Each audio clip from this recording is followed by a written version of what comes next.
সেমাই রান্না করব তাই নারকেল কাটতে গিয়েছিলাম। নারকেল কাটতে গিয়ে নিজের পাই কেটে ফেললাম।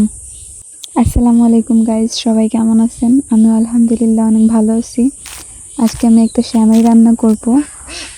এই সেমাইটা আমি ফার্স্ট টাইম ট্রাই করব। এই সেমাইটা আমাদের বাড়িতে রান্না করা হয়, আমার মা সবসময় রান্না করে ঈদের সময়। আমি কখনো নারকেল কাটতে গেলে এরকম হয় না, আজকে যে এরকম হইলো। হঠাৎ করে দেখি যে দায়ের লাইগা পরে আমার পা থেকে রক্ত বের হচ্ছে, মানে কাইটা গেছে একেবারে। এমনি হচ্ছে রক্ত দেখলে ভয় পাই, আর এটা দেখার পর তো আরো ভয় পাচ্ছিলাম যদিও একটু। তারপর আমি একটু নারকেলের ছোবা দিয়ে, আর নারকেলের ছোবার মধ্যে একটু মাটি নিয়ে পরে একটু বন্ধ করে দিছি যাতে রক্তটা বন্ধ হয়ে থাকে।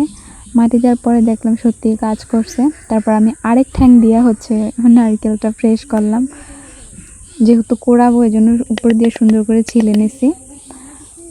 অনেকদিন আগের নারকেল ছিল তাই একটু উপর দিয়ে একটু নষ্ট হয়ে গেছিল, তো আমি সেটাকে ধুয়ে আইনা তারপরে হচ্ছে কোড়াইছি।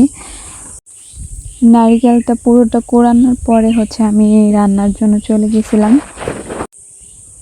কড়াইটা একটু গরম করে তারপর আমি হালকা একটু সয়াবিন তেল দিছি যাতে করে মানে না লাগে যায় এই জন্য। তারপরে আমি নারকেলটা দিয়ে দিছি।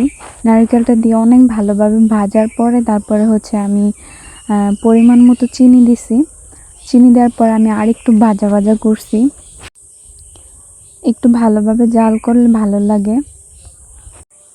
যদি গুঁড়ো দুধ থাকতো তাহলে ভালো হতো, গুঁড়ো দুধ ছিল না তাই আমরা লিকুইড দুধটাই দিয়েছি একটুখানি। একটু কম মনে হয়েছিল, পরে আমি আবার আরেকটু দিছি। তারপর হচ্ছে মশলা দিয়ে দিলাম, আর অল্প একটু, যেহেতু সেমাই এর জন্য আমি বেশি কিছু দেই নাই। তারপর হচ্ছে সেমাইটার একটু গুঁড়ো গুঁড়ো কইরা তারপরে ভাঙে দিছি। এগুলারে আমরা বাংলা সেমাই বলি, একটু শক্ত টাইপের হয়। তো তারপরে অনেক ভালোভাবে নাড়াচাড়া করতে হবে, নাড়াচাড়া করতে করতে ভালোভাবে মিশিয়ে নিতে হবে। আমি ফার্স্ট টাইম ট্রাই করছি, তো আমারটা মানে মা যেরকম বানায় ওরকম হয় নাই, তবুও ভালোই হয়েছে মোটামুটি।